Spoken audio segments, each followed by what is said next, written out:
Hi guys, welcome to Inspired Physics. This is me Anakha Padmaguma.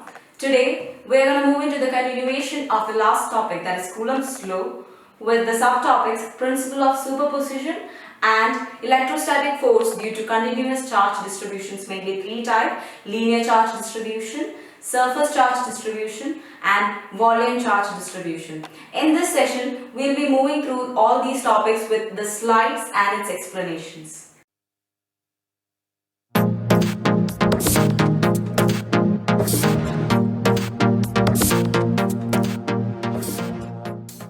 So we are now gonna move into the first subtopic, principle of superposition.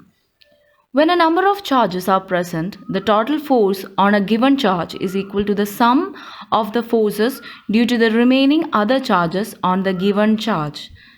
Now we are gonna consider some charges, that is Q1, Q2, Q3, etc. up to Qn, located in vacuum at points whose position vectors with respect to origin are R1, R2, R3, etc. up to Rn respectively.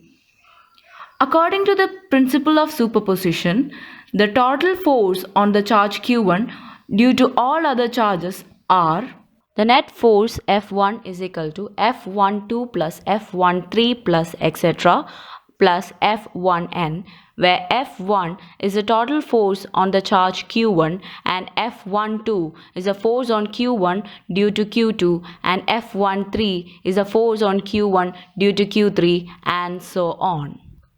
So, the total force on charge Q1 is equal to F1. So, F1 is equal to F12 plus F13 plus etc. plus F1n, which is equal to 1 by 4 pi epsilon 0 into Q1 Q2 by R12 square into R12 cap plus Q1 Q3 by R13 square into R13 cap plus etc. plus Q1 Qn by R1n square into R1n cap is equal to Q1 by 4 pi epsilon 0 into sigma I is equal to 2 to n Qi by R1i square into R1i cap. So the net force on charge Q1 is given by F1 is equal to Q1 by 4 pi epsilon 0 into sigma I is equal to 2 to n into Qi by R1i square into R1i cap. Here I is being taken from 2, not from 1, since the charge is Q1.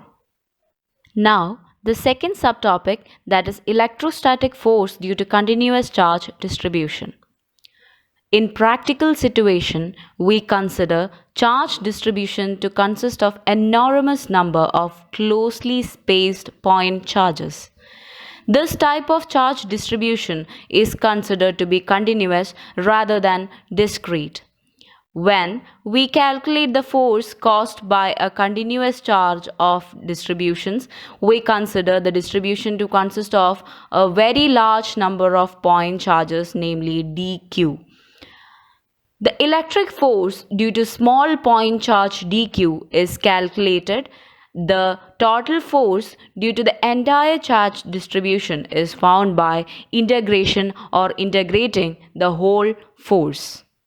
The charge distributions are mainly of three types, that is linear charge distribution, surface charge distribution and volume charge distribution. First one, linear charge distribution. Here, the small charge dq is equal to lambda into dl, where lambda is equal to linear charge density. So, the small force acting on dq, that is df, is equal to 1 by 4 pi epsilon 0 into q0 dq by r square into r cap.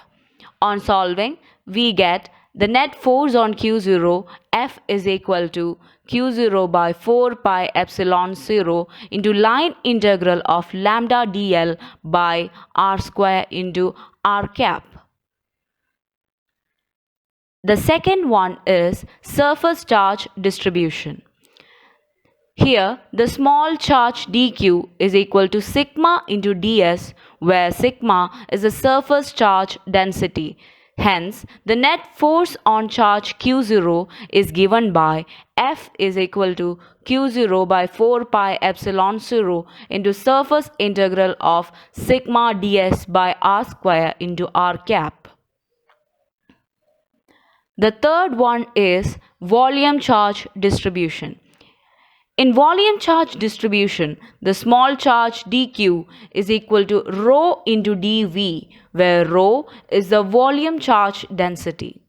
So, the net force on charge q0 F is equal to q0 by 4 pi epsilon 0 into volume integral of rho dv by r square into r cap.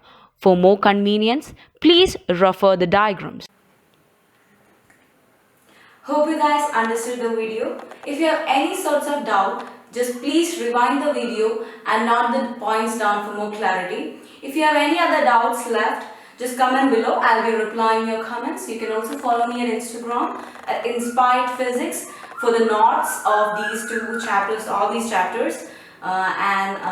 Please don't forget to subscribe and hit that bell icon so that you get notifications when I upload my new video. So thank you. Stay home, stay safe, and keep learning.